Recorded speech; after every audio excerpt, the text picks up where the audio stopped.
চিংড়ি মাছ কে খাবে? জানো, বাড়িতে যেদিন চিংড়ি মাছ হয় সবার পাতে চিংড়ি মাছগুলো নিয়ে তিশানের পাতে দিতে হয়। রবিবার মানে অনেকের কাছে হয়তো ছুটির দিন, কিন্তু আমাদের মতন ঘরের মহিলা যারা কাজ করি তাদের কাছে কিন্তু হাজারটা কাজের দিন। আর এই রবিবারটা এত ব্যস্ত ছিল, আর এই ব্যস্ত সানডে তোমাদের সঙ্গে শেয়ার করলাম। আর আমার এই ছোট ছোট গল্প তোমাদের যদি ভালো লাগে তো চলো আমার সঙ্গে সারাদিনটা কাটাও আর দেখো আজকে আমি কিভাবে কাটিয়েছি সারাদিনটা। এতটুকু দম নেওয়ার টাইম পাইনি। জানো, সকালে উঠে সমস্ত বাসি কাজকর্ম সেরে মাছ শাক সব কেটে রান্নাঘরে রেডি করে রেখেছি যে স্নান করে এসে রান্না করব। ও মা, ঘরে ঢুকে দেখি আগের দিনের জামা কাপড়গুলো মেলা, সেগুলো আমার রোদে দিতে একদম মনে নেই। তো জামা কাপড়গুলো মেলতে মেলতে ভাবলাম বিছানা চাদরটা দুদিন হয়ে গেছে, একটু তুলে দিই বলে আর সমস্ত সব কিছু তুলে গোছাতে শুরু করলাম। আর রাই আর তিশান এই ঘরে পড়াশুনো করে, তো ওদের বইপত্র এত ছড়িয়ে ছিটিয়ে থাকে, দেখতে আমার বড্ড বাজে লাগে। তো আমি সব গুছিয়ে দিলাম। ওরা শুধু পড়াশুনোটাই করে, গোছাতে তো আর পারে না। আমি সুন্দরভাবে গুছিয়ে তারপরে রান্না করতে যাব। আর এগুলো গোছাতে গোছাতে সেদিন আমার 12টা বেজে গেছিলো। আমার হাতে মাত্র আর 1 ঘন্টা টাইম আছে, আর এই 1 ঘন্টা টাইমের মধ্যে আমাকে রান্না করতে হবে।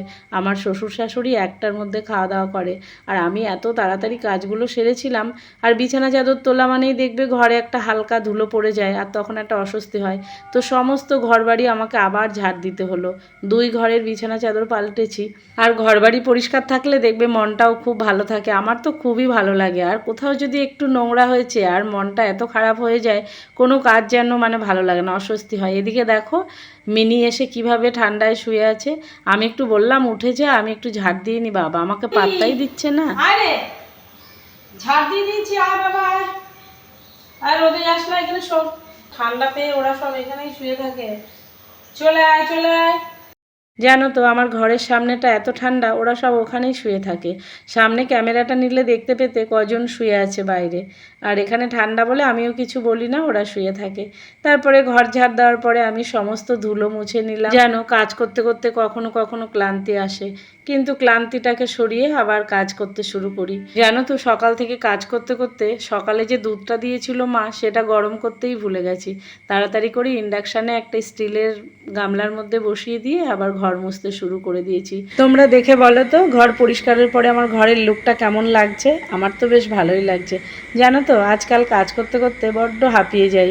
এখন বুঝতে পারি যে বেশ বয়সটা হচ্ছে, ওই জন্য এমন মনে হয়। তোমাদেরও যদি আমার মতো হয়ে থাকে অবশ্যই কমেন্ট করে জানিও। এদিকে আমার মিঠি দেখো রেগে গেছে। এই চিংড়ি মাছ কে খাবে? জানো, আজকে রেসিপিগুলো তোমাদের সঙ্গে শেয়ার করতে পারলাম না, ভিডিওটা অনেক বড় হয়ে যাবে তাই। তো আজকের কাজকর্ম, আমার সানডের ব্লগ তোমাদের কেমন লেগেছে অবশ্যই কমেন্ট করে জানিও।